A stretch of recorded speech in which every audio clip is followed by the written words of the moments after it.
À la française, Albias ou Montbartier, vous écoutez CFM Montauban.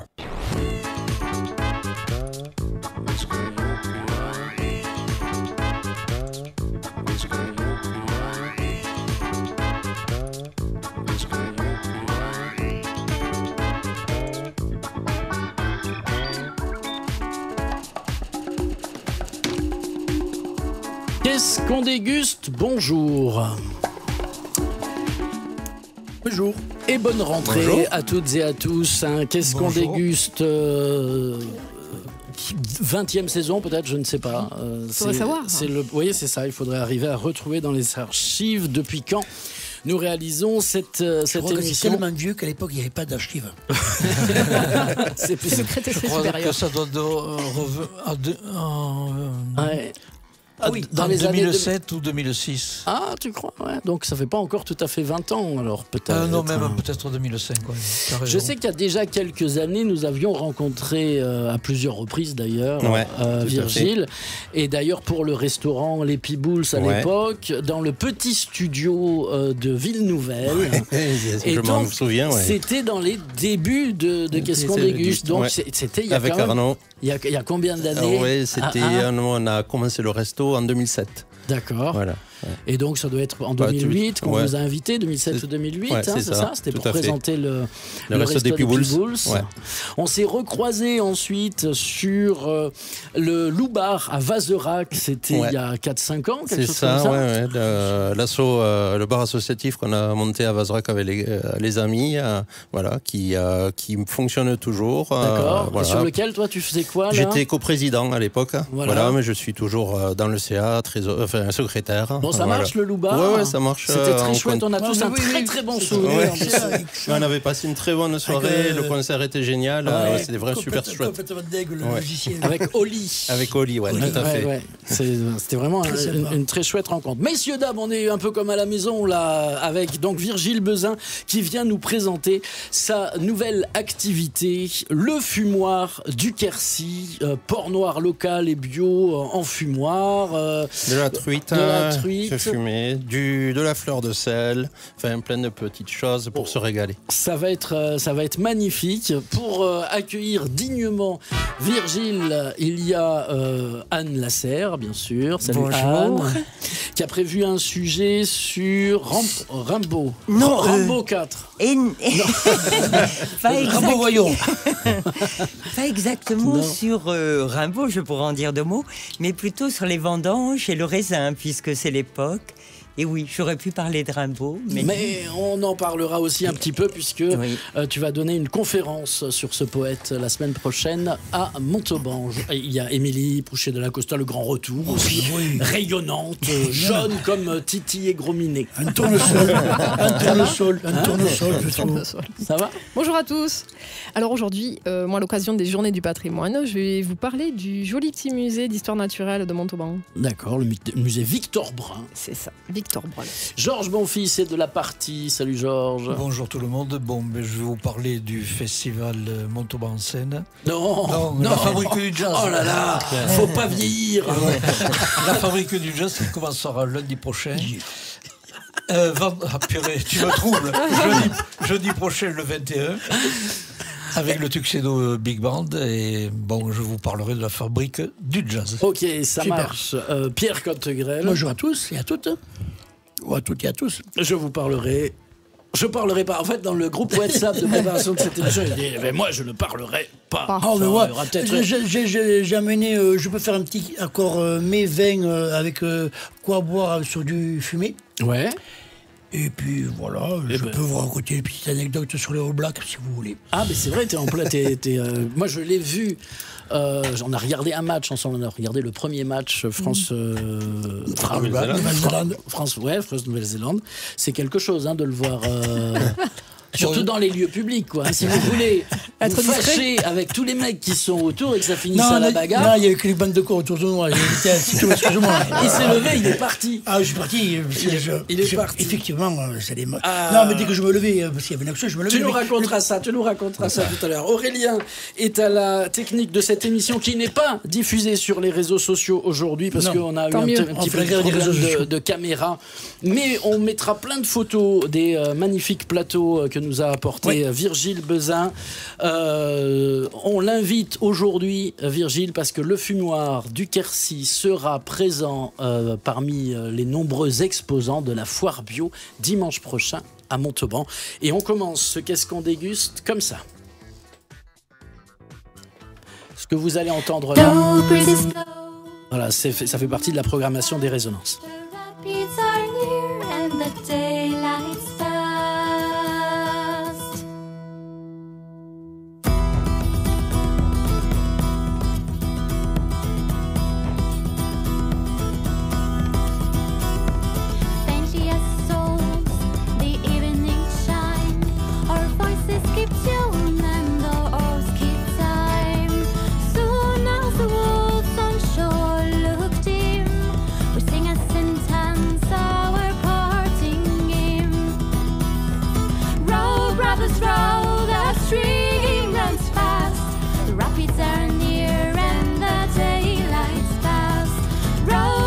Roll, the stream runs fast.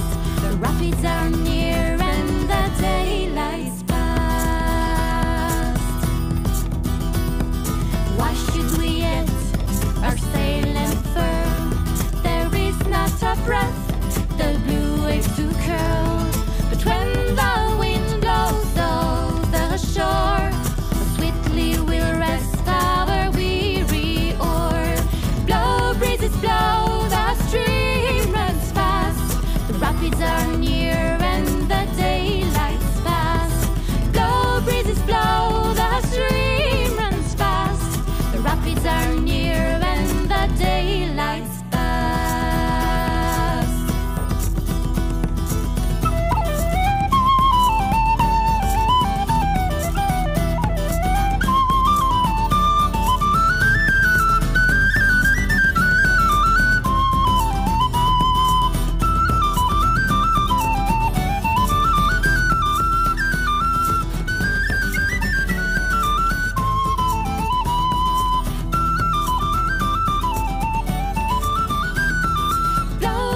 Blow, the stream runs fast. The rapids are near and the daylight's past.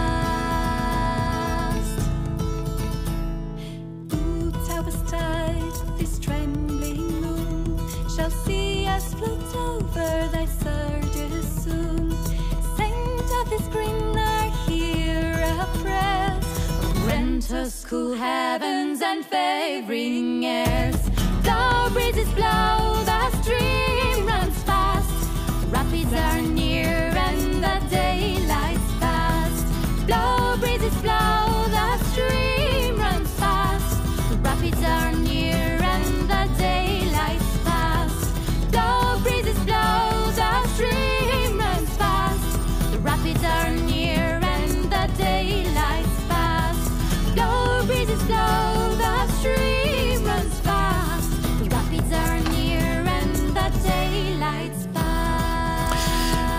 Le duo Araël, messieurs, dames, sera à Molière à 20h30 à la salle des fêtes. Non, à la base de loisirs, pardon. Et c'est dans le cadre du festival Les Résonances ce week-end. Vous savez que c'est les Journées du patrimoine. Et traditionnellement, Tarn-et-Garonne Art et Culture organise des concerts gratuits dans des lieux patrimoniaux. Il y a le chœur Dulci Giubilo qui jouera à la Française, Jérémy Rolando Quartet qui jouera à Puy-Cornet et Araël qui jouera samedi 16 septembre à Molière. Il y a Amandine Bontemps aussi qu'on écoutera un petit peu plus tard. Il y a énormément de concerts, je ne peux pas tous vous les annoncer, mais c'est dès ce week-end un petit peu partout en Tarn-et-Garonne.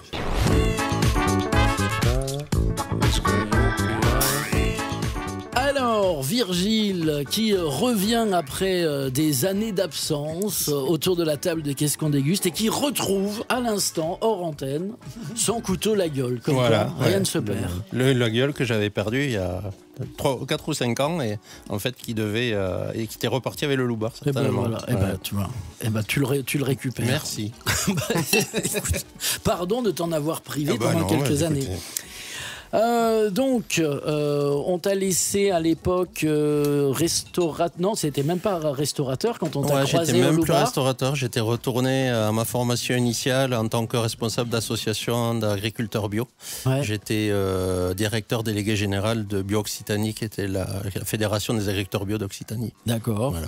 Et ça, c'est plus le cas aujourd'hui. C'est plus le cas aujourd'hui depuis presque 4 ans maintenant, suite à un souci de santé qui arrive quand on travaille beaucoup trop. Ah, ouais. Voilà. D'accord. Et donc j'ai en Suite recherche à un de nos burn-out, t'as Voilà, fait une exactement. reconversion. Ouais. Volonté de revenir dans le manuel, dans la gastronomie, qui est une passion depuis tout gamin. Et une rencontre lors de grandes vacances au Pays Basque, un petit fumoir artisanal au pied de Saint-Jean-Pied-de-Port. Et moi, j'ai trouvé que les produits, ce qu'ils faisaient, c'était super intéressant. Mais avec l'idée qui a germé en me disant il y a peut-être moyen même de faire encore mieux. Voilà. Et petit à petit, voilà, j'ai développé le projet. J'ai passé un CAP de charcutier traiteur puisque c'est une profession réglementée. Il faut avoir un diplôme pour pouvoir transformer du cochon et le vendre. Voilà. Donc, ouais. Mais du coup, il faut, j'imagine, c'est un gros projet parce que il faut une formation, Oui. il faut une installation, il Tout faut à du fait. matériel. C'est pas. Ouais, j'ai eu la chance de partir avec une base dans un labo à Vazerac, puisque je suis installé sur la ferme du GAEC de Falgueras, qui fait des vaches et du porc noir en bio. Et, ils avaient un ancien atelier, une fromagerie qu'ils n'utilisaient plus. Donc j'ai réaménagé pour en faire un atelier de transformation avec un séchoir, un fumoir. Voilà. Parce que ça paraît simple comme ça de dire un séchoir, un fumoir, mais il faut contrôler l'hygrométrie, il faut contrôler la température, il faut contrôler la fumée. Ouais, tout ça, ça a été un travail avec le frigoriste avec lequel je bosse et qui m'a installé les appareils. Et ensuite, ça veut dire de l'investissement, pardon, je te coupe c'est un de peu, mais l'investissement. pour ça. Oui, c'est quand même un peu d'investissement. Comment t'as fait financier. ça? T'avais mis des sous de côté? Ouais, j'avais t'avais un des peu aides un apport perso, j'avais un peu de sous de côté, et puis après, solliciter les banques qui, sur le projet, étaient assez partantes, sachant que c'était pas quand même, j'apporte à peu près la moitié de ce qu'il fallait. Des aides à l'installation ou pas du tout? Non, j'ai été accompagné par l'ADEFPAT, qui est l'association des communautés de communes, départements, régions d'Occitanie, en fait d'une grande partie d'Occitanie, qui sont plus sur l'accompagnement aux porteurs de projets. J'ai profité d'une très bonne formation, notamment au niveau commercial, marketing, communication. Voilà. D'accord. Mais pas de soutien financier, parce que de toute façon, les soutiens financiers aux entreprises, c'est plutôt au bout de quelques années d'existence. D'accord. Notamment, donc pour les investissements et le démarrage, j'ai dû me lancer par mes propres moyens. Donc c'est vrai, parce que là c'est vraiment un truc sur la passion, mais encore faut-il être sûr que ça fonctionne. Est-ce que tu as fait un... j'ai fait des tests. J'ai fait des tests. Bien sûr, je me suis acheté un petit fumoir perso il y a 3 ans. Et j'ai récupéré un cochon, j'ai fait mes bricolages, mes bidouillages, pour voir déjà si le produit qui sortait me convenait en termes de qualité. Ouais. Voilà. Et après, j'ai fait un peu une recherche, on va dire une semi-étude de marché, pour savoir déjà si ces produits-là existaient. Si il y avait dans la région quelque chose d'équivalent, et en fait, il n'y a rien du tout. Il y a bien des fumoirs spécialisés poissons, donc à Toulouse, dans le Gers, en Ariège. Donc il y en a 3-4, mais qui ne font que du poisson et essentiellement du saumon. Mais sur tout ce qui est les autres produits qui peuvent se fumer, et notamment la charcuterie, ça n'existe pas du tout. Dans la région, parce que dans l'Est, ils ont la tradition de fumer. Oui, mais du coup, moi, l'idée, c'était de partir sur un tout autre produit, parce que je suis catalan d'origine, et je voulais retrouver des souvenirs d'enfance de charcuterie, de la montagne catalane, où on allait dans le Mas chez mon oncle par alliance, le week-end quand j'étais tout petit, et on me rappelle des tueries de cochons et de la charcuterie qu'ils faisaient au Mas. Et je voulais refaire ce type de charcuterie-là. Et en fouillant, il s'avère qu'en fait, c'est à peu près la même culture sur tout le bassin méditerranéen. Quand il y en a en Corse, en Italie, on est à peu près sur les mêmes techniques de fabrication. Et et la fumaison, parce que ça apporte un aspect un peu ancestral, c'est quand même la première manière de conserver les aliments que l'homme a utilisés. Et ça permet quand même une forme de création, d'innovation, parce qu'avec les différents mélanges de sciure de bois, les temps de fumage, ça permet de travailler la gamme. Il paraît même que c'était inventé avant le feu. Bravo. Et on trinque. Avec quoi on trinque, dis-moi? Hop. Santé, Virgile. On trinque avec Montlouis-sur-Loire, parce qu'avec avec le... Oui, je pense que... Avec le fumé, on peut mettre un muscadet, on peut mettre des chenins, sauvignon, muscadet, oui. Non, je disais, et donc là, je suis parti avec Rémi, le sommelier de la cave de Montalban. Ouais. On est plutôt parti sur un Montlouis, là, que je voulais plutôt un chenin un peu vif qui contrebalance le gras et le fumé, et je trouve que c'est... Ah, ça fonctionne super bien. Par contre, c'est drôlement bon ce qu'il fait, le gras. Le gars, Virgile Bezin, j'ai oublié.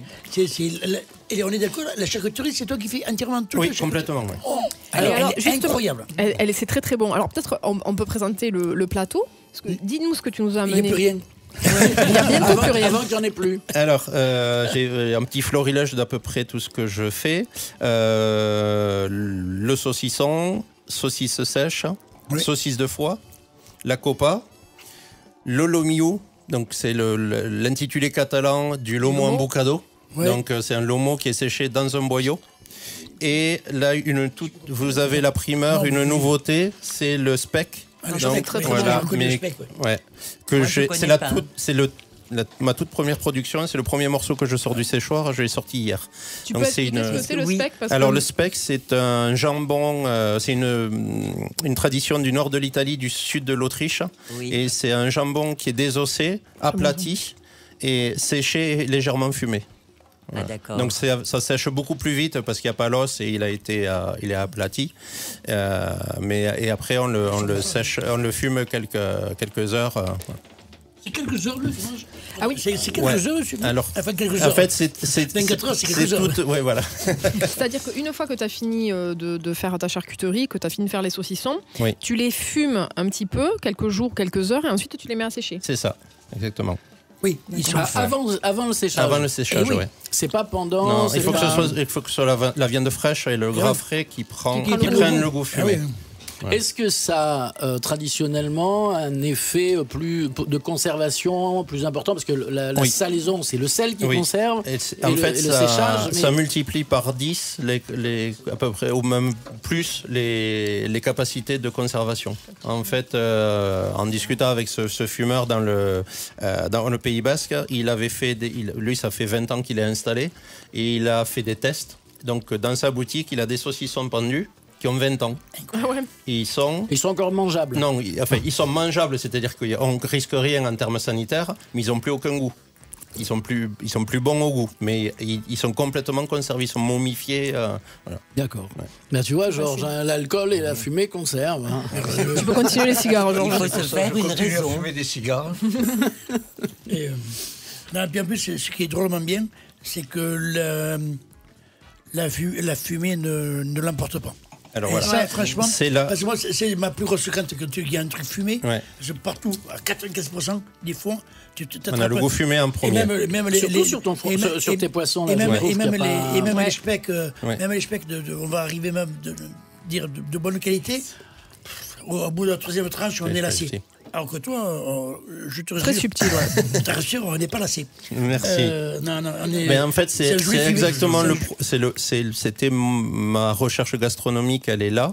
C'est-à-dire que je veux mettre en valeur et sublimer les produits des paysannes et des paysans du terroir, voilà, de chez nous, et donc que le fumé ne fasse que soit un exhausteur de goût, oui. une sublimation Oui, du bien sûr, produit. bien sûr. Donc je veux d'abord qu'on ait le goût du cochon, d'abord le goût de la truite, parce que je travaille avec des produits absolument exceptionnels en termes de qualité déjà nature. Voilà. Et donc je travaille les temps et les volumes de fumage pour que le goût vienne après le goût du produit.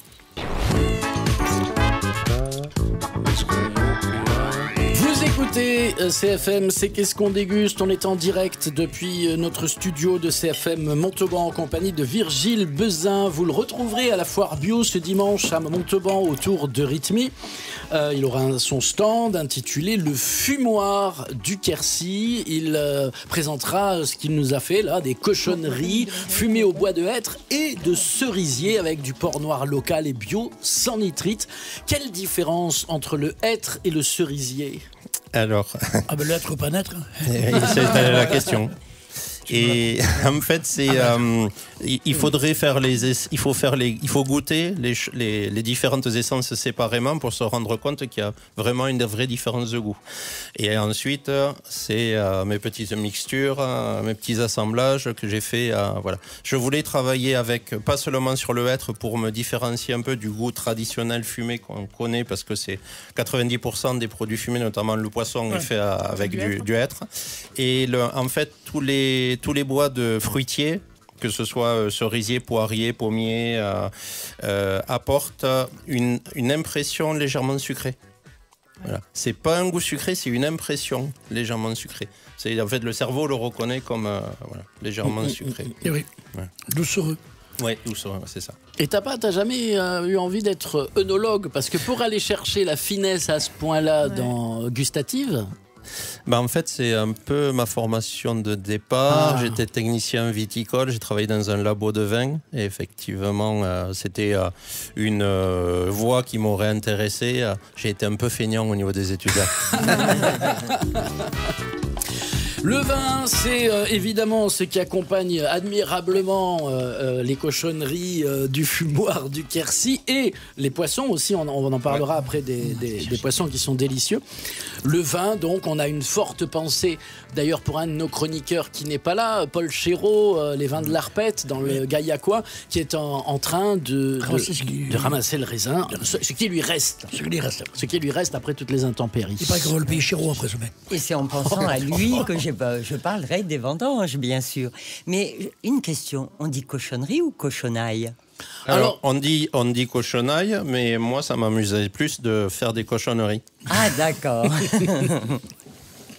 Alors, donc, déjà tout petit. Donc, comme c'est le temps des vendanges, j'ai voulu savoir comment les poètes parlaient de la vigne et du raisin. Alors, grâce à Robert Desnos, qui évoque un cépage que nous connaissons bien par ici, le chasselas, nous pouvons améliorer notre diction.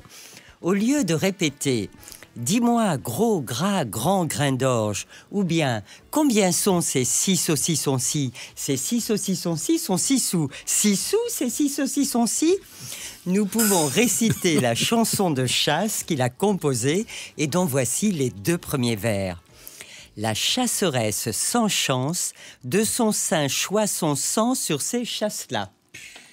Bravo. La Fontaine met en scène un renard gascon mourant de faim, qui voit en haut d'une treille des raisins mûrs qui le tentent.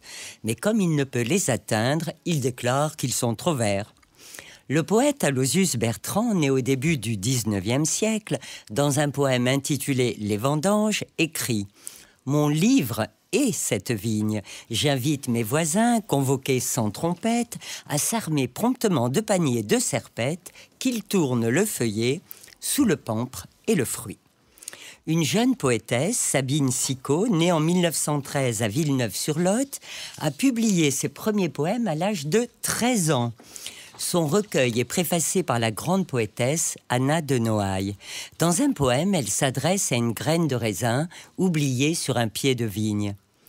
Ne songes-tu pas à tes frères, dont le sang rouge ou doré s'en va par les grands chemins de la terre, vers les ports, les villes en feu, les bourgs là-bas en tonneaux lourds ou flacons rares. Tes frères, que sais-tu de leur vie, au-delà de ton étroit verger ? Vin brûlant ou mousseux, vin musqué, vin léger, vin qui sente la rose et la mûre et se part des noms chantants du vieux pays. Dis-moi, que sais-tu d'eux ? En attendant que les grappes vendangées deviennent du bon vin de nos terroirs, je terminerai en laissant la parole à l'empereur et philosophe romain Marc Aurèle, né au IIe siècle. Du raisin vert, du raisin mûr et du raisin sec, tout cela est changement, non pour ne plus être, mais pour devenir ce qui n'est pas encore. Oh là là. Voici. Nous buvons tes paroles. Hein. Ah bah, merci Pierre. Pierre est en forme. Le rugby lui réussit. Oui, il a mangé un clown. C'est toute joie. Qu'est-ce qu'on déguste, monsieur, dame, avec à l'instant une magnifique chronique d'Anne Lasserre-Vergne que vous retrouverez le 20 septembre à l'Ancien Collège à Montauban dès 17h15 pour une conférence initiée par la compagnie des écrivains du Tarn-et-Garonne. Arthur Rimbaud, un mystère, une énigme. Qui est donc Arthur Rimbaud ? Voilà les questions que je poserai et auxquelles je chercherai à répondre. Voilà, parce que c'est un personnage tout à fait multiple, ce Rimbaud. Et tu aurais pu nous faire une chronique sur lui. Et oui. Parce que il buvait et il fumait. Oui. Mais lui, ça l'a pas conservé. Hein. Non, et non, il meurt très jeune, le malheureux. Vous écoutez CFM, qu'est-ce qu'on déguste ? Spécial fumoir du Quercy avec Virgile Bezin revient dans un instant. CFM, vos infos. Bonsoir à tous. Emmanuel Macron était en déplacement aujourd'hui à Semur en Auxois en Côte d'Or. Une visite dans le cadre des journées du patrimoine qui ont lieu ce week-end partout en France. Et pour l'occasion, le président de la République a souhaité mettre l'accent sur les bâtiments religieux en péril. Voilà pourquoi il a lancé un appel à la solidarité nationale. Écoutez. Nous allons lancer une collecte pour le patrimoine religieux de nos communes. Et elle a vocation à nous permettre sur 4 ans de mobiliser 200 millions d'euros. Elle sera réservée aux communes de moins de 10 000 habitants pour leur patrimoine religieux et moins de 20 000 habitants outre-mer. Celles et ceux qui donnent jusqu'à 1 000 euros auront les mêmes bénéfices, les mêmes avantages fiscaux qu'on avait octroyés pour les dons au moment de l'incendie de Notre-Dame. Parce que nous sommes convaincus que l'émotion populaire qui est là, qui entoure notre patrimoine religieux, elle se mobilisera pleinement pour nous aider à sauver ce patrimoine et aider nos communes. Et selon un rapport du Sénat, 5 000 églises en France sont menacées de destruction d'ici à 2030. Le procès s'est ouvert aujourd'hui devant la cour d'assises de Pau, celui de 2 hommes accusés d'avoir mortellement agressé un chauffeur de bus à Bayonne il y a 3 ans. Le conducteur avait été roué de coups pour avoir demandé aux prévenus de composter leur billet et de porter un masque sanitaire en pleine période Covid.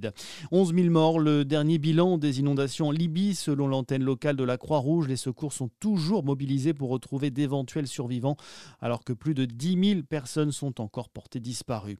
C'était l'un des plus grands peintres au monde, le Colombien Fernando Botero, est décédé. L'artiste aux 3000 tableaux et 300 sculptures célèbres pour ses personnages aux formes voluptueuses. Il avait 91 ans. De mots de sport, il y a du foot ce soir. PSG Nice en ouverture de la 5e journée de Ligue 1. Coup d'envoi au Parc des Princes à 21h. Et puis à suivre également à 21h, Nouvelle-Zélande-Namibie dans la Coupe du Monde de rugby. Le match se joue à Toulouse. Les All Blacks qui vont vouloir se racheter après leur défaite en ouverture face aux 15 de France. Voilà pour l'essentiel de l'actualité. Très bonne soirée à tous. Écoutez et réécoutez. CFM Montauban sur cfmradio.fr.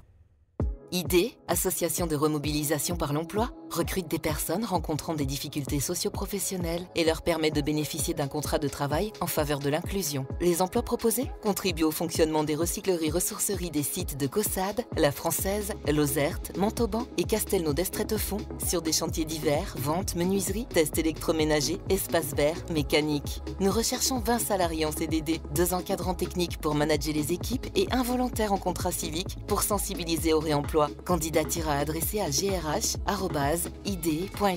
Message en partenariat avec le Crédit Agricole de Caussade. Marquez vos calendriers. Du jeudi 28 septembre au dimanche 1er octobre, la Brasserie de la Halle fête 3 ans d'incroyables saveurs et de moments mémorables. Rejoignez-nous dès jeudi, vendredi et samedi à partir de 18h pour un week-end épique rempli de musique live, DJ set enflammé, tatouages, piercing. Le dimanche, découvrez notre brassage en public à partir de 10h, notre brunch, ainsi qu'un tournoi de palais vendéen. Ne manquez pas ces dates du 28 septembre au 1er octobre à la Brasserie de la Halle, place Lalac à Montauban. C'est l'événement de l'année. Plus d'infos sur brasseriedelahal.com. Le Grand Montauban organise son World Clean-up Day. Rendez-vous samedi 16 septembre à partir de 8h30 à la capitainerie de Port-Canal. Munissez-vous d'une paire de gants, une paire de baskets, des sacs poubelles. On compte sur vous, seul ou en famille, avec vos amis. Cette année, nous nettoierons les berges du Tarn et du Canal. Pesez aux alentours de midi. N'oubliez pas, le 16 septembre, le World Clean-up Day à Montauban. Plus d'infos sur la journée, www.montauban.com.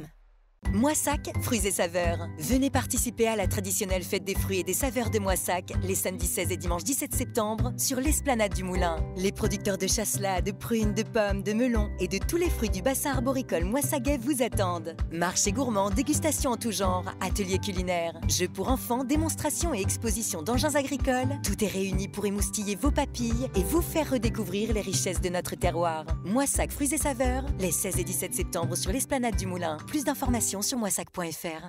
Avec la région Occitanie, rentrée plus gratuité égale liberté. Liberté d'étudier, de se déplacer, d'apprendre, de se cultiver, de se former. Demandez vite votre carte jeune et profitez des transports scolaires gratuits, du prêt gratuit des manuels scolaires, de l'ordi gratuit pour tous, de bons plans culture et loisirs ou encore d'un premier équipement pro gratuit pour les apprentis et bac pro. Jusqu'à 800 € d'économie pour la rentrée. C'est aussi ça la liberté de réussir en Occitanie. Plus d'infos sur laregion.fr/ma-rentrée. CFM Radio, votre radio en Tarn-et-Garonne. Qu'est-ce qu'on déguste? La suite. Bravo. Georges à la manœuvre sur un vieux chai de chez notre ami Château-Bellègue, donc Guillaume Vérac.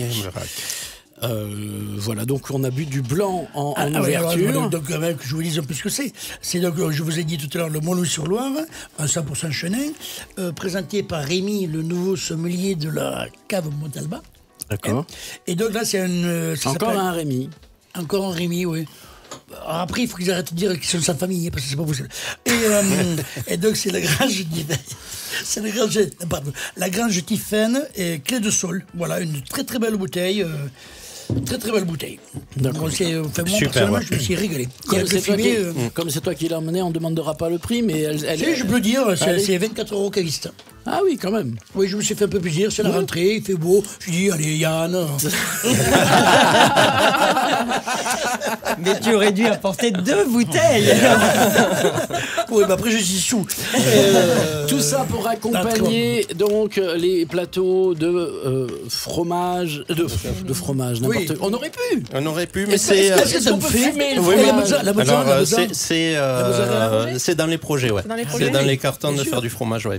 Alors attends, parce qu'il faut quand même. Donc on reprend l'émission, des auditeurs viennent d'arriver, ils savent pas où ils sont sur CFM Radio, on est en direct des studios de CFM Montauban et c'est le fumoir du Quercy qu'on reçoit aujourd'hui. Virgile Bezin a monté cette petite entreprise de fumerie.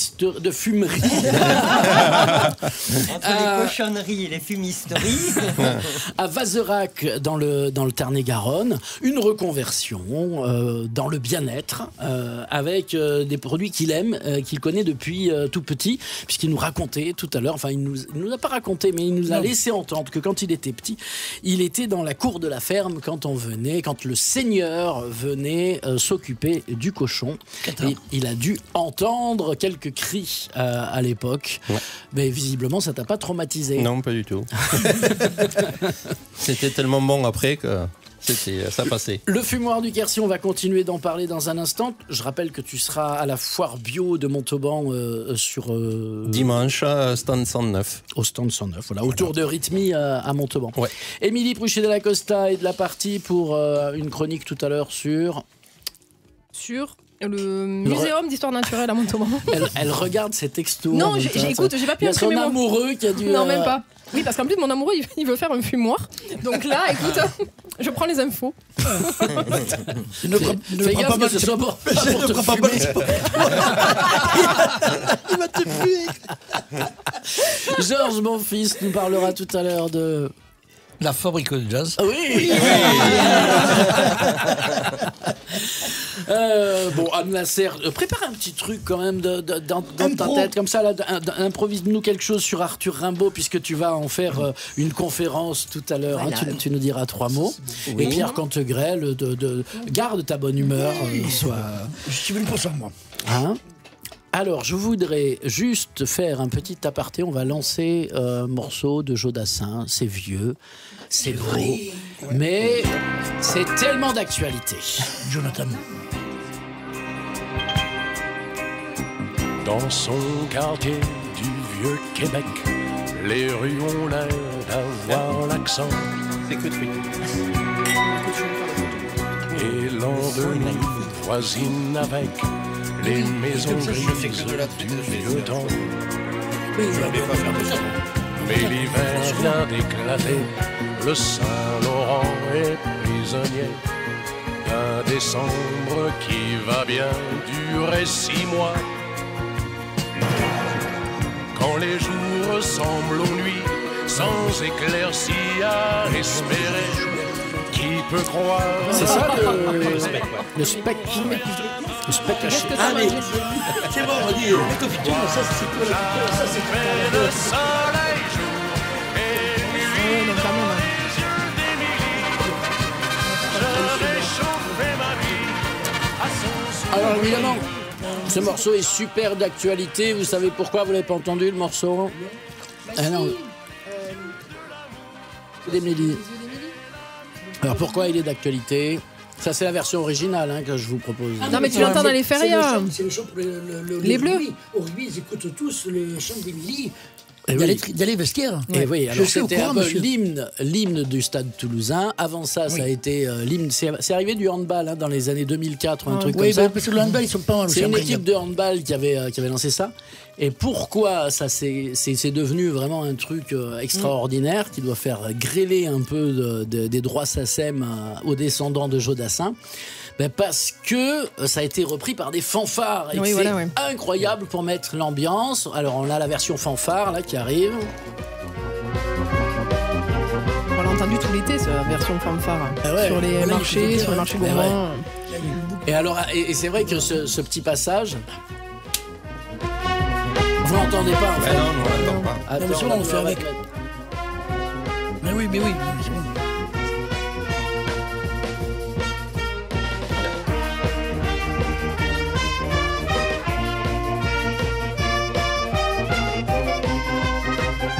Bon là c'est un peu par l'harmonie de Castel Sarrazin quoi. Mais... Non mais c'est pas ça. Non mais on l'a. Non on l'a. Par les joyeux ballonets Montalban.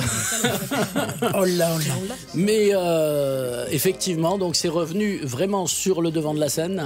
Ils s'en foutent eux. Ils s'en foutent. Émilie elle s'en fout quoi. On lui fait passer une chanson qui porte son nom et elle s'en fout. Mais non mais on parle du sel de Guérande de fumée, c'est quand même vachement plus important.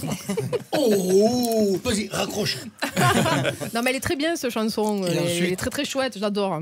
Et ensuite il y a le fils de Jo Dassin qui va passer le 23 au VO. Voilà, Jonathan Dassin qui est notre invité dans PCV toute cette semaine. Et le fils aîné, il est mort quand Jo Dassin avait 2 ans, mais il fait comme son frère Julien Dassin. 2 ans que Jo Dassin. Oui, il avait 2 ans. Il faut pas vieillir. Non.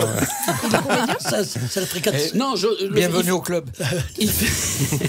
Il fait des tournées en faisant des hommages à son père. Ah oui, d'accord. Donc il vient là au VO, il fait un spectacle autour des chansons de son père, donc il va chanter peut-être Les Yeux d'Émilie.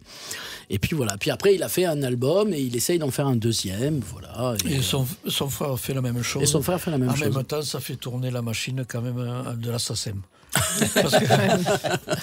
Non, mais alors, figure-toi qu'ils sont. Ils tournent beaucoup dans les pays de l'Est, énormément dans les pays de l'Est, parce que c'est comme Alain Delon en Chine, quoi. C'est un dieu vivant. Au Japon, Alain Delon. Ouais, au Japon. Ouais, c'est la fabrique de conneries ce soir. Et comme Mireille Mathieu au Japon aussi. Oui. Mireille Tamia. Comme Virgile Bezin. Sur CFM Radio. Dans le Tarn-et-Garonne. Ah, Bazarac. Ça c'est très très très bon. Donc voilà, le fumoir du Quercy. La charcuterie aujourd'hui de qualité, Virgile, c'est déjà un produit de luxe quand même. Hein, c'est quand elle est de qualité, je veux dire.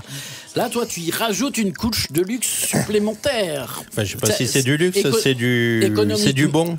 Ouais, non, mais d'accord. Mais du coup, économiquement, comment ça fonctionne? Parce que toi, il te faut acheter des bons produits, les transformer. Oui, c'est beaucoup de temps, de sueur, voilà. Parce que je suis notamment sur des processus de transformation traditionnels, artisanaux. Tout est fait à la main. Notamment pour mes saucisses, mon saucisson, je fais les mêler à la main, c'est-à-dire que je n'utilise pas de mélangeur pour pas chauffer la viande, et j'ai des temps de séchage très longs par rapport à ce qui se fait en moyenne. Par exemple, là, le saucisson, il sèche au moins 90 jours. La copa, le lomo, c'est 110-120 jours. Tu sèches à l'air libre ou non, c'est un séchoir, un séchoir contrôlé. T'as pas un truc non, je voulais. J'avais trouvé une cave naturelle, mais le taux d'hygrométrie était trop important pour. Notre ami à Koussibiri, là-haut, là. J'avais un ami catalan qui était boucher charcutier à Tuire et montait en Cerdagne ses saucissons pour les faire sécher. Mais enfin, bon, lui, il était Bazarac qui va parler. Mais je ne sais pas si vous avez remarqué, depuis quelques années, en fait, les industriels sont tellement pressés de vendre qu'on trouve du jambon. Moi, j'appelle même pas ça du jambon, c'est du carpaccio de cochon, quoi. Tellement qu'il n'est pas sec. Bah, ça dépend si tu vas au supermarché. Non, mais je vais jamais au supermarché. Mais l'autre jour, j'ai mangé lors d'une soirée du jambon industriel. C'était absolument dégueulasse. C'était tu fréquentes n'importe qui. C'est ça. Fais gaffe quand même. Hein. Tu files un mauvais coton, toi. C'est pas vrai de venir à qu'est-ce qu'on déguste. Alors, mon introduction, ma question, en fait, c'était sur la réalité économique du truc. Comment tu fais ton plan de développement? On te trouve à l'achat, on te trouve où? Oui, c'est ce que j'allais demander. Je vends en boutique, épicerie fine, boutique de produits locaux, sur Montauban, à l'épicerie de Montalban, à la Biocop, à l'épicerie Léonard. Voilà. Oui, d'accord. Très bon. Écoute, et ensuite sur Toulouse, j'ai une dizaine de points de vente. Voilà. Et l'objectif, c'est d'atteindre 25-30 points de vente sur la région. Voilà. Sachant que je suis limité, je n'ai pas le droit de vendre. Enfin, si je vends moi, je peux aller où je veux, mais dans des boutiques, je peux vendre 80 km à vol d'oiseau de mon point de fabrication. Et pourquoi? Pour des questions de normes sanitaires. Oui, d'accord. Voilà. Ben, que le frigo, tout ça, ça fait. Oui, en fait, c'est une question d'un dossier administratif et d'investissement supplémentaire que je ne suis pas prêt à faire pour l'instant. Et en même temps, c'est l'idée du projet, c'est de toute façon, c'est de travailler en local. C'est toi qui t'es tapé bio ou c'est la matière première qui est bio et donc tu deviens bio? Alors, c'est les deux. Les deux? Oui.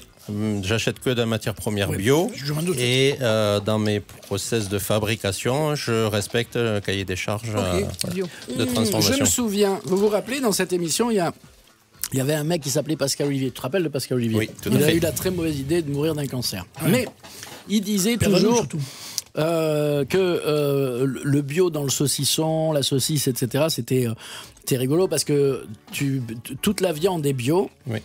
Mais les boyaux, eux, ils ont fait le tour de la terre avant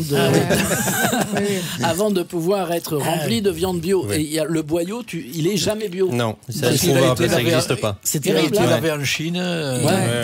Il part de France, il va en Chine. Bon, là, je prends tous mes boyaux chez Emar. Ouais, comme tout le monde ici. Comme tout le monde ici. Ils ont un bon produit. Mais où Emar lève-t-il ses boyaux? C'est ça le grand truc. Hein? Alors ça, je peux pas. Ce week-end, c'est les journées du patrimoine. Et pour les journées du patrimoine, Émilie nous invite à aller visiter le muséum Victor Brun. Voilà. Alors, les journées du patrimoine ont été lancées en 1984 par Jack Land. Alors, pour le petit rappel, le patrimoine... Jack Land. Bah, comment j'ai dit Jack Lang. Oui. Oui. Pas vieillir. Alors, pour petit rappel, le patrimoine joue tout de même un rôle de cohésion entre les peuples et les cultures. Et c'est tout de même ce qui reste d'une civilisation. Donc, il faut quand même le conserver. Et donc, la journée du patrimoine sert aussi à cela, à montrer, ouvrir les portes des édifices remarquables. Alors, moi, pour les journées du patrimoine qui vont se dérouler ce week-end, le 16 et le 17, je vous invite à aller voir ou revoir le Muséum d'histoire naturelle à Montauban. Alors, il est en face le Pont Vieux. Voilà, en face le Pont Vieux, côté du monument aux morts de Bourdelle. Alors, c'est au second étage, vous passez le tribunal de commerce, puis vous montez. Ouais, voilà, c'est ce que j'allais dire. Voilà. C'est le tribunal de commerce tout de même. Hein. Alors, c'est un petit musée tout joli, très charmant, légèrement poussiéreux, mais ça donne un charme fou au lieu. Il est dans son jus. Alors, quand on rentre, il y a le parquet qui craque, les portes qui grincent. Enfin, c'est vraiment... J'y suis allée une fois lorsque j'étais toute petite et j'y suis revenue la semaine dernière. Ça n'a pas changé, ça a un charme fou. Alors, dès l'entrée, ça vous met en condition. Il y a des squelettes de fauves en vitrine. À l'intérieur, on y trouve des animaux empaillés, mais alors des animaux d'ici, hein, c'est la faune locale. Puis notamment un éléphant. Le squelette d'un éléphant. Alors, c'était un éléphant du cirque Pender, parce que le cirque Pender, l'hiver, venait venait à Montèche pour faire leur saison d'hiver avant de repartir sur les routes. Et cet éléphant labourait les champs. Et un jour, il est décédé et le musée d'histoire naturelle de Montauban a récupéré le squelette, mais il manque un tibia. Mais on ne sait pas où il est passé. Il est d'ici. Il est quand même d'ici. Non, il est d'ici. Laissez-la continuer, ça. Mais l'information, quand même, valait d'être dite. Absolument. Ah oui, vraiment. Alors, je ne la savais pas en plus. Alors, donc, le 16 et le 17 septembre... il y a le cirque Pender. Il y a le cirque Pender. Non, c'est l'ouverture des portes pour les journées du patrimoine. Donc, vous pouvez admirer l'expo Manger et être mangé. Alors, c'est sur la diversité des régimes alimentaires des animaux. Et à cette occasion, vous pourrez mieux appréhender finalement l'impact des activités humaines sur la Terre. Pour les journées du patrimoine également, cette fois-ci, il n'est pas coutume, mais il y aura des animaux vivants dans des terrariums. Donc on pourra avoir des scarabées, des scorpions, des mygales. Et évidemment, il y aura un spécialiste de ces animaux qui pourra vous accompagner lors d'une visite guidée et vous expliquer le mode de vie de ces bestioles mal aimées. Est-ce qu'on peut y trouver des cochons des porcs noirs, des porcs noirs de Bigorre au musée. On peut demander au conservateur. Pour l'avoir visité à de nombreuses reprises, j'ai pas le souvenir de voir de porcs. Il y a un crocodile, il y a quelques animaux d'Afrique. Oui, il y en a quelques-uns. Il y a un crocodile, il y a une bille, il y a beaucoup d'oiseaux, des gazelles, des trucs comme ça. Il y a beaucoup d'oiseaux. Il y a des araignées. Il y a des araignées. Des squelettes d'araignées. Et là, pour l'exposition Manger et être mangé, il y a aussi des vivariums dans lesquels il y a des plantes carnivores. Ah oui. Et avec tout un tas de techniques pour arriver à attraper des mouches, des scarabées, ou même des lézards qui passent. Parce qu'il y en a qui mangent jusque des lézards. Ouais, quand même. Ouais. Je confirme ce qu'a dit Émilie concernant l'impression que l'on a quand on entre dans ce musée. C'est presque un cabinet de curiosité. C'est presque un cabinet. Et c'est chouette aussi parce qu'on est habitué à avoir des grands musées tout retapés. Alors, il est magnifiquement retapé, le musée en face, le musée Ingres-Bourdelle. Mais là, c'est encore dans son jus. Et je trouve ça très charmant. Il fait très 19e. Ouais, très 19e. Il y a une trentaine d'années, j'ai visité le musée d'histoire naturelle à Paris. Et c'était dans son jus des années 30. Et c'est ce qu'avait repris Hergé. Je ne sais plus dans quel Tintin. Et le scarabée à l'oreille d'or. Voilà, exact, d'accord. L'oreille cassée. L'oreille cassée. Et il manquait que le gardien avec la moustache et le chapeau. Il n'était pas habillé comme l'aurait habillé Herzog. Non, Hergé. Uderzo, Hergé. Ah, mais c'est Astérix. Il faut vraiment pas vieillir.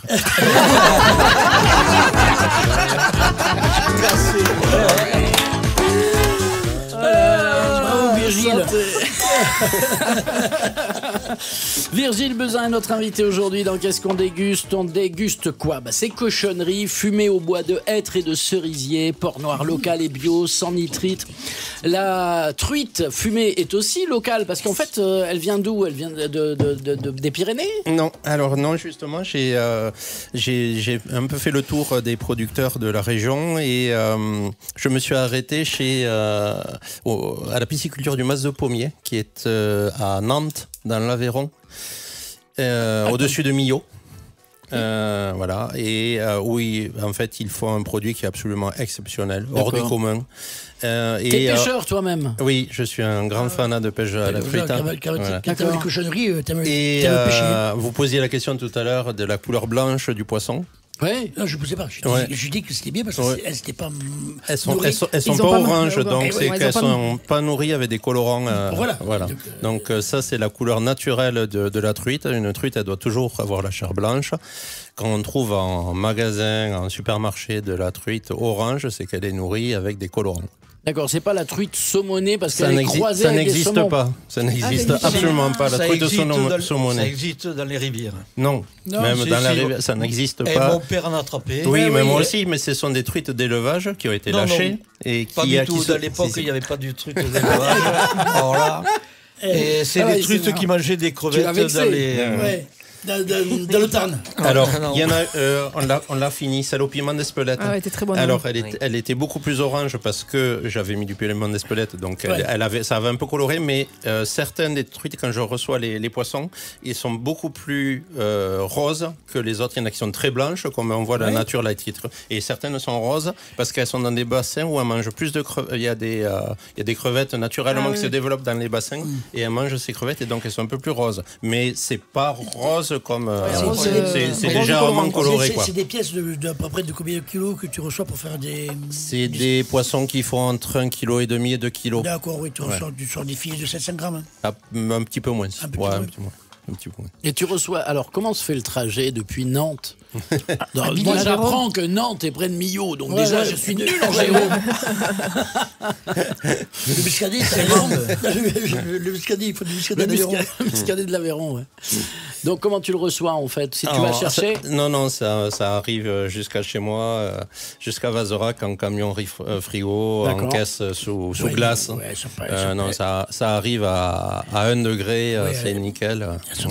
Et il t'arrive, comme tu es pêcheur, de fumer tes propres poissons? Alors moi, non, je suis pêcheur, mais aux grandes dames de mon père, il n'a jamais vu une de mes truites parce que je remets tout à l'eau. Tu manges no kill. Ouais. Mais, et en même temps, quand on est pêcheur aujourd'hui, est-ce qu'on arrive encore à pêcher des truites sauvages? Est-ce qu'il y a des coins où on en trouve? Il y a encore, dans les Pyrénées, dans le Massif central, il y a encore pas mal de coins. C'est vrai? Oui. Ou pas. Non, mais c'est vrai que c'est. On peut se poser la question. Très, très bon. Ah oui, par contre, effectivement. Voilà. Mais alors, donc, on est d'accord, c'est de la truite d'élevage. C'est de la truite d'élevage, bien sûr. Il n'y a pas de possibilité. Non, c'est impossible. On ne peut pas avoir de la truite de pêche. Non, c'est pas possible. Ça n'existe pas. Ça n'existe pas. Pas avec un volume comme ça. Non, mais c'est comme les saumons de l'Adour, quoi. Oui. C'est réservé à une élite, quoi. Et là, le salage, le sel, parce que tout à l'heure, tu nous as fait goûter un très bon sel, sentir, hein, parce que goûter, on aime bien le sel, mais là, un sel de Guérande de fumée, c'est ça? C'est ça. Qui doit être très sympa sur des poissons grillés. C'est ça, exactement, sur des légumes vapeur ou sur un foie gras. Un exhausteur de goût comme ça. Là. Tout à fait. Ton sel, tu le prends d'où? Alors, c'est ma seule exception au non local, à part le poivre, mais c'est le sel. Pour l'instant, je travaille avec du sel de Guérande IGP. D'accord. Parce que j'ai pas trouvé la même qualité. J'ai regardé un peu sur les salins de Gruissant. Et je trouve que c'est un peu moins, c'est quand même moins bien en qualité gustative. Un poivre, je te connais un poivre français. Ah, le pauvre. Tu nous en parles tout à l'heure? Je vous en parle tout à l'heure. Oh, écoute, attends, regarde. Ça y est, on est tout à l'heure. Non, parce on était sur l'île d'Oléron. C'est la magie de la radio. Et on a découvert le pauvre. Le pauvre d'Oléron. Donc en fait, c'est une plante aromatique qui est de l'herbe de, je sais pas, de persil, je sais pas trop quoi. Enfin bon, bref, un mot latin que j'ai oublié. En fait, en français, ça s'appelle du masseron. Et c'est un truc qui va partir en petites tiges comme ça. Et au bout de chaque tige, il y a une petite graine noire qui ramasse et font sécher. Et ça, je suis pas tombé amoureux, mais quand même, j'aime bien le principe d'un épice français qui ne pique pas. Ça ne pique pas du tout, c'est vraiment que du parfum, quoi, un épice. Et pour mettre un grain entier dans des daubes ou un grain entier dans des poissons papillotes, j'ai fait très bon aussi, ou tout simplement moulu frais sur des grillades. Franchement, vous faites un peu de ça français, un peu de piment d'Espelette français, et là vous avez un piquant épicé français, pas besoin d'acheter du poivre qui vient de l'autre côté de la terre, et on est plus que local. Alors, par contre, le problème, c'est que c'est une plante endémique. Endémique à Oléron. À Oléron, voilà. Et ça pousse sur les marais. Voilà. Donc, que là. Ouais. Donc, c'est un peu compliqué. Là, il y a aussi à Odile-de-Ré. Et ça s'appelle comment? Le masseron. Le masseron. Ou le poivre de l'Héron. Alors voilà. Et alors, est-ce qu'ils l'appellent le pauvre d'Oléron ou le poivre? Ils enlèvent le i, non? Il n'y a que toi qui l'appelle le pauvre. Je croyais que c'était le pauvre. Je trouvais que c'était. Tu fais comme tu veux. Hein. Oui, mais je trouvais que c'était une idée marketing très intéressante d'avoir enlevé le i. Il faudrait que je la reparle. Non, je crois que c'est quand même. Je crois que je l'ai quand même lu là chez eux. Mais c'est vraiment très sympa. Si vous passez par là-bas. C'est quand même un chouette endroit, l'île de Léron. On en trouve un peu partout, parce que moi j'ai... L'île de Léron. Mais à l'île de Léron, à Saint-Trojan-les-Bains, par exemple? Oui, Saint-Trojan-les-Bains, je sais pas. Au château, on a trouvé au château. On a trouvé au château. Donc n'allez pas chercher partout. Allez directement, non pas à Saint-Trojan-les-Bains, qui est sur votre gauche quand vous rentrez sur l'île de Léron, mais sur votre droite. Alors, vous allez au château. C'est magnifique. Ça se trouve aussi à l'Intermarché de Marennes. Et ben voilà.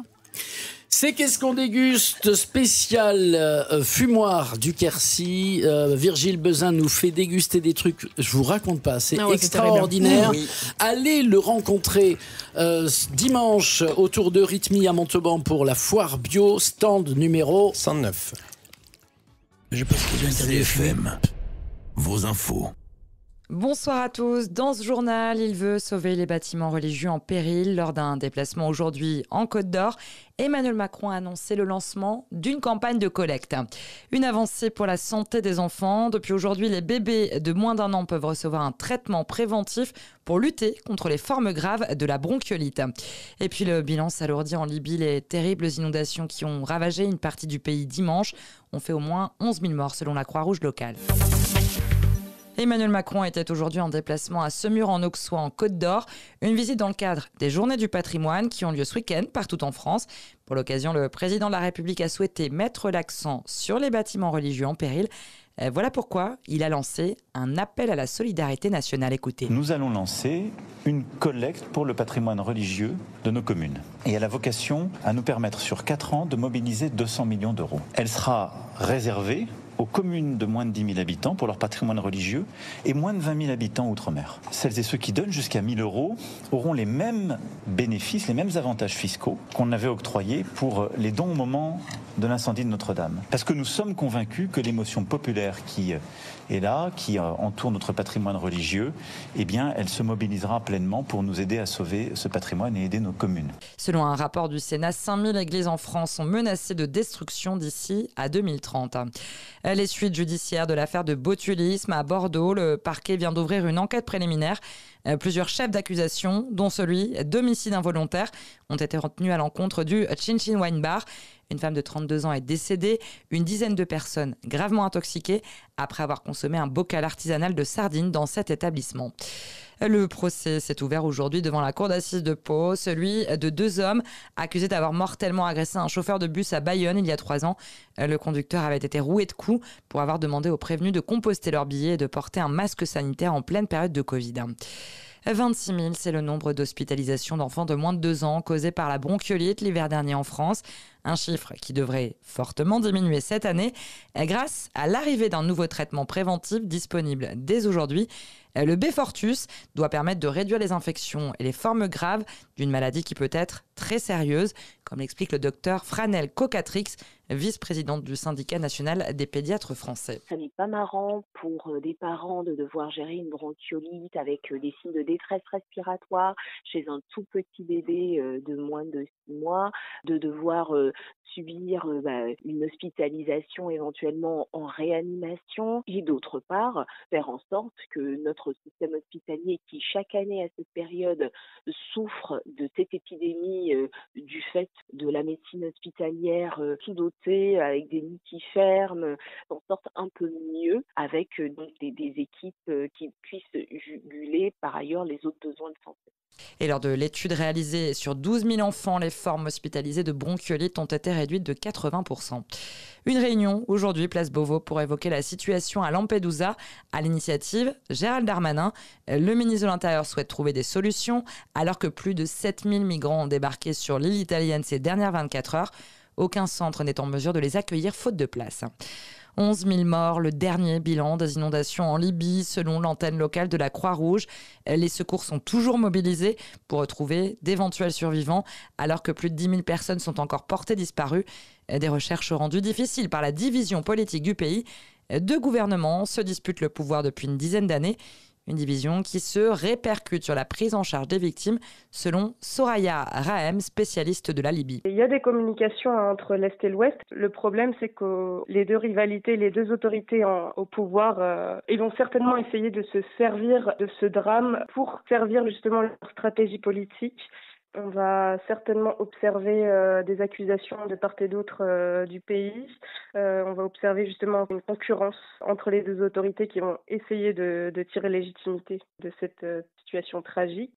Gagner en légitimité, que ce soit auprès de la population ou auprès de la communauté internationale. Et la concurrence entre les deux gouvernements devrait également ralentir la reconstruction, alors que le pays souffre déjà des effets de la guerre civile. C'était l'un des plus grands peintres au monde. Le Colombien Fernando Botero est décédé. L'artiste aux 3000 tableaux et 300 sculptures, célèbre pour ses personnages aux formes voluptueuses. Il avait 91 ans. Deux mots de sport, il y a du foot ce soir. Le PSG reçoit Nice en ouverture de la 5e journée de Ligue 1. Coup d'envoi au Parc des Princes à 21h. Et à suivre à 21h également, Nouvelle-Zélande-Namibie dans la Coupe du Monde de rugby. Le match se joue à Toulouse. Les All Blacks vont vouloir se racheter après leur défaite en ouverture face aux 15 de France. Voilà pour l'actualité. Bonne soirée à tous. CFM Radio. Qu'est-ce qu'on déguste? La suite. Qu'est-ce qu'on déguste? Spécial le fumoir du Quercy. Voilà. Il était caché. Fumoir de Virgile Bezin, installé à Vazerac, dans le Tarn-et-Garonne. Porc noir local bio sans nitrite. Truite de Nantes, mais pas de Nantes, en Bretagne, de Nantes. NANT, dans l'Aveyron. Dans l'Aveyron. Il pleut moins. Et plus moins, ouais. Tranché au couteau, tout est fait à la main. Ouais. Donc, c'est toi qui fais tout. Ouais. Quand j'enquille 200 barquettes de 100 grammes tranchées au couteau, je ne m'ennuie pas. Quand est-ce que tu as monté le fumoir du Quercy? J'ai attaqué l'aventure au mois d'octobre 2022. Donc ça va faire un an. Là. Alors, comment ça se passe? C'est difficile de dire comment ça se passe dans les tout premiers temps, mais c'est important de lancer la machine. Le départ est très enthousiasmant, encourageant. J'ai des retours produits clients qui est excellent. Et ça, je remercie tous les gens qui me font ces retours-là. Mais après, maintenant, j'ai encore pas mal de travail. C'est quoi la suite? Le développement, c'est le démarchage. C'est du développement commercial pour l'instant. Tu travailles seul? Oui, je travaille tout seul. Ah oui, ça prend quoi dans ta semaine de travail? La réalisation, vraiment la fabrication, et puis le commercial. C'est difficile à dire, mais on va dire 5 jours de fabrication. Ouais, quand même. Voilà. Et une journée de livraison, à peu près. Ouais. Ouais. Et tu fais livraison et démarchage à même temps. Oui, c'est ça. Parce que tout à fait. t'as pas... Et là, comme le dimanche, quoi. Le soir, la compta, le soir, le dimanche, sur le canapé. D'accord. Tout ça, c'est frais de port, je suppose. Et donc là, tu es tout seul dans l'aventure. Ouais, t'es pas joint avec quelqu'un. Non, c'était une des bases du projet. Je voulais tenter une aventure vraiment solo pour voir comment ça se passait. Comme tu nous as dit en début d'émission, que tu avais eu un moment délicat, un burn-out, tout ça, donc ras-le-bol peut-être, parce que tu avais un travail très social, donc de regrouper les gens, de fédérer. C'est ça. Je sais un tout petit peu ce que c'est que de l'énergie que tu peux dépenser à passer à faire se rencontrer les gens. Et donc là, tu t'es dit à un moment, j'aimerais bien être tout seul, écouter la radio en mettant les mains dans le gras. Ouais, et puis pour pouvoir décider de tout. Pouvoir décider de tout. Ouais. Voilà, de ne pas être dépendant de personnes et d'être libre aussi dans mon organisation de travail, du temps de travail. Bon, je m'aperçois qu'en fait, je suis autonome de rien du tout. T'es esclave de toi-même. Je suis esclave de moi-même et des contraintes à droite et à gauche. Mais voilà. Oui, mais avoir l'illusion d'être libre, ça fait vachement de bien. C'est ça. Oui, mais c'est toi qui te mets tes contraintes. Ouais. Oui, et puis j'ai quand même des contraintes sur, par exemple, la truite, je la reçois le vendredi matin parce qu'elle est abattue le mercredi et j'ai pas le choix de faire différemment. Donc je fume pendant le week-end. Voilà. Si je veux avoir de la truite fumée, c'est le week-end. Les cochons à l'abattoir, ils les font le mardi, donc je les reçois le mercredi. Et une fois que la carcasse elle est là, ça doit être transformé le plus vite possible. T'achètes le cochon entier ? Oui. Ah oui, la carcasse arrive direct. La carcasse arrive entière, oui. Tu l'as vu sur pied, ton cochon, ou pas ? Oui, puisque sur la ferme où j'ai l'atelier, ils élèvent les porcs que je transforme. Donc tous les jours, je vais voir les petits. Sur la ferme où tu travailles, il y a les cochons. Attends, tu montres les photos, c'est des cochons noirs. C'est de faire le c'est du cochon noir de Bigorre ? C'est du cochon noir c'est du gascon. C'est du gascon. Pour avoir, parce que la Bigorre, c'est une appellation, il faut qu'il soit sur le territoire de Bigorre.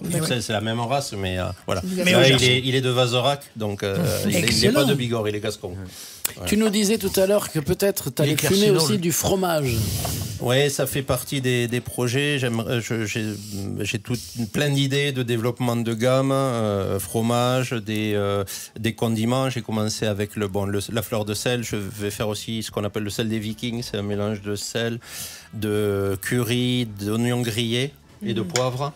Je veux essayer de faire du paprika fumé. C'est très bon ça, le paprika fumé. Je te conseille de faire. Voilà, fromage. J'ai essayé pour voir si ça marchait. J'avais l'idée en tête. Je me dis ça doit être bon de faire des poires séchées fumées. Il y a une tradition en Pays de Loire qui s'appelle la poire tapée, qui a quasiment disparu. Et une fois j'ai goûté ça, je me suis dit fumer ça doit être pas mal. Et donc j'ai essayé de le faire et c'est vraiment top. Mais c'est non commercialisable. Tu démarches les restos Il n'y a pas des poires qui se plaignent. Tu démarches les restos ? Alors, j'ai pas encore commencé les démarchages restaurants, mais ça fait partie des projets. D'accord. Est-ce que tu nous parles du prix ?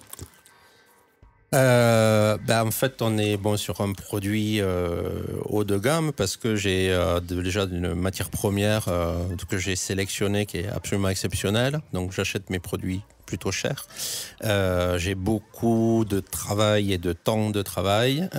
Donc, on est sur un produit qui est pas comparable à ce qu'on peut trouver en grande surface.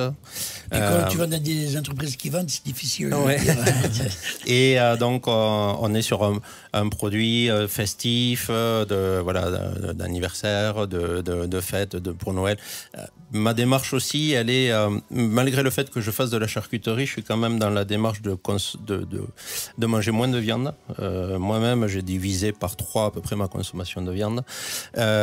Donc, je préfère acheter des produits excellents. Ce qui fait le et d'en manger beaucoup moins. Là où on va dire chez notre charcutier boucher, on va trouver un saucisson à 30-35 € le kilo. Toi, le tien qui est fumé, on va plutôt être autour de 60 kilos. Non, on est entre 45 et 50. 45 et 50. Bon, oui, voilà. Non, mais vu la qualité, c'est très bien. Pour rejoindre Virgile, moi pareil, j'ai descendu ma consommation de viande. On ne te croit pas, Pierre, on ne te croit pas. C'est vrai. Par contre, je ne mange que celle de Bassas. Ah, la basadaise. Voilà. J'ai goûté la basadaise. Et je ne mange que celle-là, parce que j'adore cette viande, et je mange que celle-là. C'est pas que j'aime pas les bouchées d'ici. Mais voilà, quand tu arrives à des produits comme ça, tu vas en manger moins. C'est un peu con de dire. Mais tu vas te faire tellement plaisir. Mais tu vas te faire tellement plaisir. Ça. Et puis c'est coupé fin, donc tu peux vite fait acheter quelques planches là chez Virgile. Là, vous allez dimanche, vous allez trouver quelques planches à 5-6 balles. Et là, pour 15 balles, vous allez faire un super apéro. Voilà, c'est dimanche au marché bio de. À la foire bio à 1h30. À 1h30, voilà. Ouais. Et il fait des planches à 5 balles qui valent vraiment le coup. Fait des planches à 5 balles. Ben en fait, je vends la charcuterie tranchée en plaquettes sous vide, voilà, qui est autour de 5-6 euros. Voilà. Pour l'apéro, génial. Pour l'apéro, c'est génial ça. Vous l'apportez.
Alors, nous écoutons. Tuxedo Big Band. Big Band, exactement, c'est le Tuxedo Big Band qui va ouvrir la fabrique de jazz jeudi prochain à Montauban. Il y a 3 jours de jazz. Le Tuxedo est dirigé par Paul Chéron, qui a commencé au Conservatoire de Toulouse, puis qui a pris le sax avec Guy Lafitte. Il a joué dans des orchestres régionaux. Ensuite, il a montré un orchestre New Orleans Banana Jazz. Et puis après, le Big Band Tuxedo, qui a fait tous les festivals de Marciac à Montauban, en passant. Il a beaucoup tourné en Espagne. Et là, le Tuxedo est reparti. Il a joué il y a 15 jours à Albi. Et là, il sera vendredi à Montauban.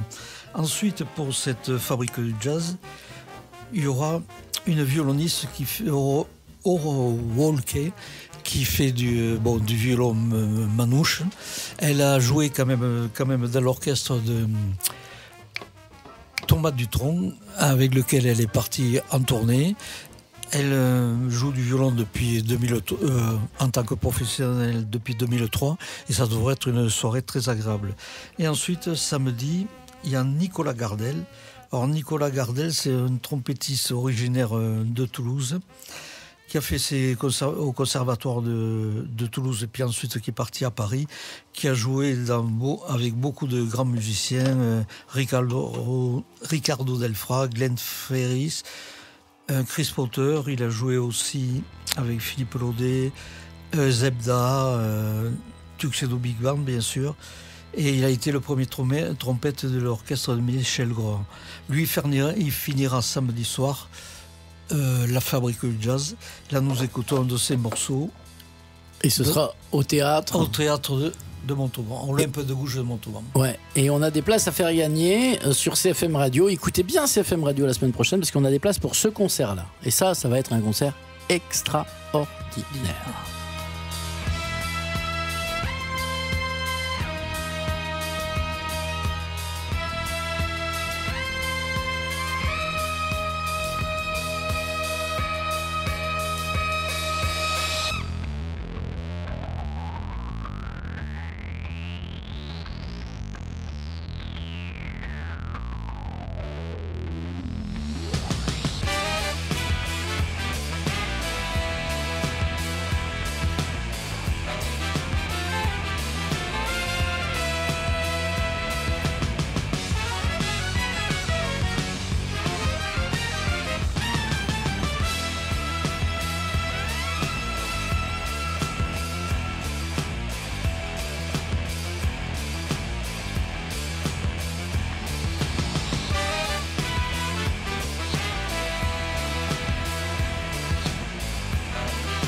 300 francs. Nicolas Gardel, il y a de l'électro comme ça, là, il y a des... Ah oui, un peu de tout dans la musique Gardel. Mais est-ce qu'il fera cette musique-là samedi ? Comme il varie à chaque concert, ça peut être d'autres musiques. Mais ça fait partie d'un de ses disques, The Headbanger, qui a eu une bonne notoriété. D'accord, on est très sûr de... Les voix du jazz sont impénétrables. Il est en forme aujourd'hui. Ce n'est pas Arthur Rimbaud qui a écrit à l'aube, demain à l'aube, à l'heure où blanchit la campagne, je partirai. C'est pas lui. Arthur Rimbaud, et c'est pas le truc d'Arthur Rimbaud qui Le dormeur du Val, par ouais, exemple. oui. Le dormeur du Val. Voilà, ou ma bohème. Non, mais ouais, le dormeur du Val, le dormeur du Val. On n'est pas sérieux quand on a 17 ans. Ouais. Voilà.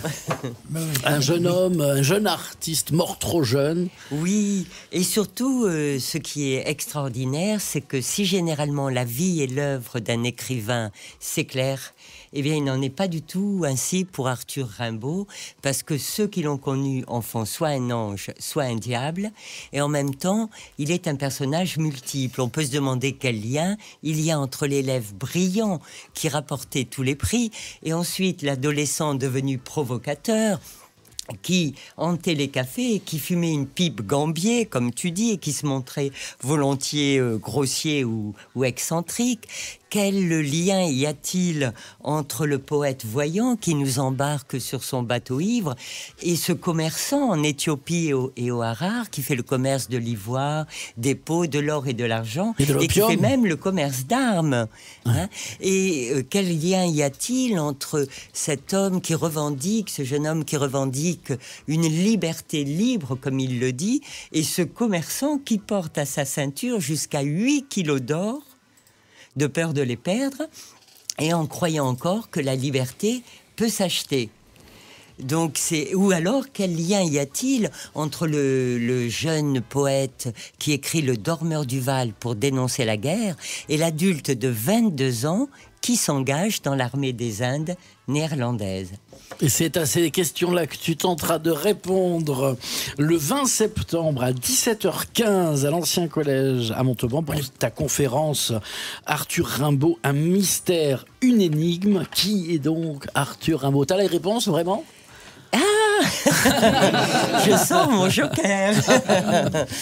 Non, comme tout un chacun. Tu l'as connu quand même. Comment? Je ne l'ai pas lu. Ces connu.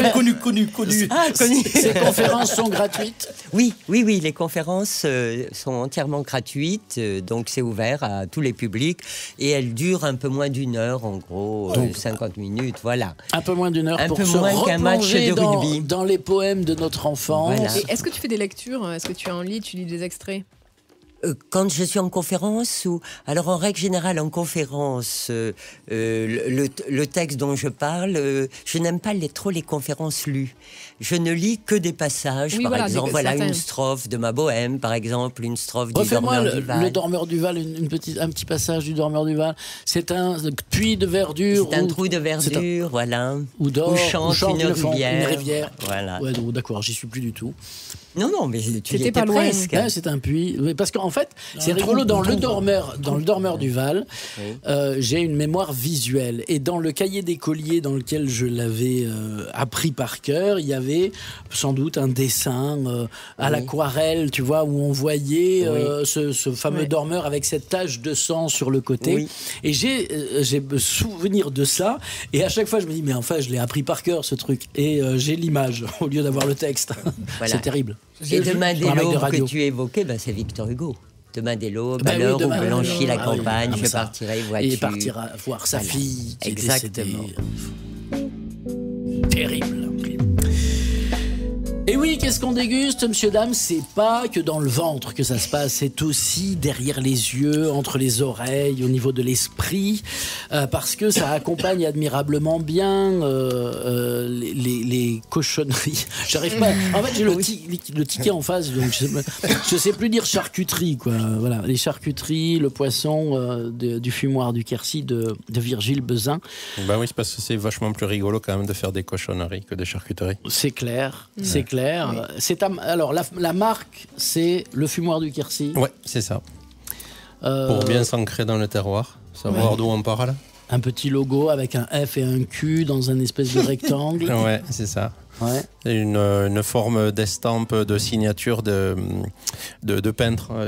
Voilà. Ouais, il y a une tradition, certains artistes se faisaient des tampons pour signer leur tableau. Voilà, on a repris cette idée-là. Le noir et blanc, élégant, et en même temps très tendance, ce qui me fait penser, tu sais, à nos copains, les bons vivants, etc., de gueuleton, etc. On est dans cet état d'esprit-là en marketing aujourd'hui. À Montauban, on a Antoine qui est aussi un peu dans cette idée-là. Les All Blacks. et alors j'allais dire, et t'as une chemise et tout. Non, c'est une chemise Adidas. Par contre, c'est la casquette du charcutier. Ouais. La casquette du charcutier. Ouais. Non, mais c'est important d'avoir aussi cette imagerie, qu'on reconnaisse tes produits sur les étals des épiceries fines. Oui. Fait, c'était. J'ai fait un vrai travail de recherche organoleptique, gustative sur la fabrication, la transformation de mes produits.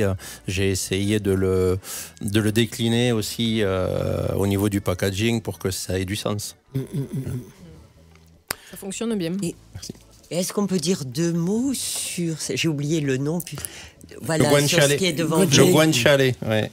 Là, c'est une spécialité italienne qui commence à être connue parce que il y a eu tellement de controverses sur la vraie recette de la carbonara, des spaghettis à la carbonara, qui tel qu'on l'a fait en France avec la crème fraîche n'a rien à voir avec la véritable recette italienne. Et en Italie, effectivement, ils mettent bien des lardons dans la carbonara, mais ce sont des lardons faits avec le guanciale et pas avec la pancetta.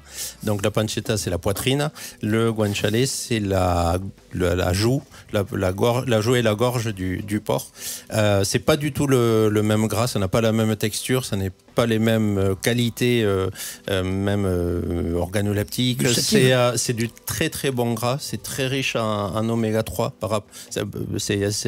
Aux analyses, c'est assez effarant de voir la différence qu'il peut y avoir entre la poitrine et la gorge, alors que c'est le même animal, mais c'est pas composé du tout de la même manière. Et en cuisant, ça prend pas du tout la même forme, ça fait des sortes de croûtons. Ça grille complètement et c'est un goût fabuleux. Quand on a goûté ça, on n'achète plus jamais de lardons. On mange plus que ça. On dit à crédit, mais on mange que ça. Virgile Bezin, monsieur, dame, le fumoir du Quercy, stand 104. 109. Et oui, pour le cochon, 109. 109. Bah oui, évidemment. Oui. Tu fais pas de boudin fumé à la foire bio ce dimanche à Eurythmie à Montauban. Non, je fais pas du boudin. J'ai fait le choix de faire du pâté de tête plutôt avec les têtes. Du fromage de tête. Du fromage de tête. Ok. Voilà. C'est l'heure de notre tour de table rapide, très très rapide sur les petits coups de cœur des restos. Ce soir et demain soir, il y a notre amie Hélène du Boulmiche qui officie à la gare routière. Donc si vous voulez manger un peu canaille type Boulmiche, pas parce qu'il faisait bon déjà avant, mais bon là ce soir il faut un truc à 80. Enfin, je sais pas si elle 80. Non, à 80. Je sais pas s'il y a toujours la cuisinière de là ou si elle remplace vraiment la cuisinière. C'était très bien avant, mais là ce soir elle vient en guest star un peu faire la cuisine du Boulmiche avec en vendant les bières, donc moi, c'est fini là, on peut y aller vite. Le Boulmiche, monsieur, dame. Ce soir et demain à la gare routière. Et on parle de Montauban, hein, évidemment, si vous nous écoutez à Cahors, Rodez, Albi ou ailleurs. Venez donc à Montauban. Le Boulmiche, c'est un chouette bar du midi, resto du midi. Un chouette resto du midi. Une adresse, Anne? Moi, j'ai déjeuné à midi, j'étais invitée à Du Bruit en cuisine. Et j'avoue que j'ai très très bien déjeuné. C'était très bon. Ça marche très bien, le Bruit en cuisine. Il faut sortir un peu le porte-monnaie, mais c'est bien. Mais oui. Si tu fais attention, il ne faut pas prendre de dessert parce que les desserts, ça plombe la note. Ouais. Mais moi, j'aime bien un petit portugais qui n'est pas très loin d'ici. Je ne sais pas comment. Attention à ce que tu dis, si tu aimes bien les petits portugais, c'est pas bien. C'est le bar de l'avenue qui s'appelle. Il s'appelle le bar de l'avenue. Et à midi, on a mangé Une brandade de morue, je crois que c'est la meilleure brandade que j'ai mangée. Si tu ne manges pas de bonne brandade de morue chez un petit portugais. Mais là, elle était excellente. Et lui, il les mange avec des cornichons, les brandades de morue. Ah, ben, Toujours à Ville-Bourbon, le Café Bourbon qui est ouvert en face et qui est très bien. Elle fait des ravioles magnifiques aux petites saveurs, peut-être un peu taille, mais c'est très très bon. D'accord. Bien sûr, la cuisine des Pigouls. Oui. Elle est toujours là, avec la même philosophie, produits locaux, faits maison. Voilà. Pour manger simple mais bon. Autour de Montauban, pas très très loin. Des clopes, fumer le poisson. Merci, messieurs, dames. C'était Qu'est-ce qu'on déguste sur le fumoir du Quercy. Bravo, applaudissez Virgile. Merci. Il sera au stand 109 de la foire bio de Montauban autour de Rhythmie ce dimanche. Quant à nous, avec Aurélien qui est à la technique ce soir, on se retrouve demain dès 9h et quelques en direct depuis le World Cleanup Day. On va prendre nos gants, nos bottes et on va aller nettoyer les cours d'eau autour de Port-Canal. Salut!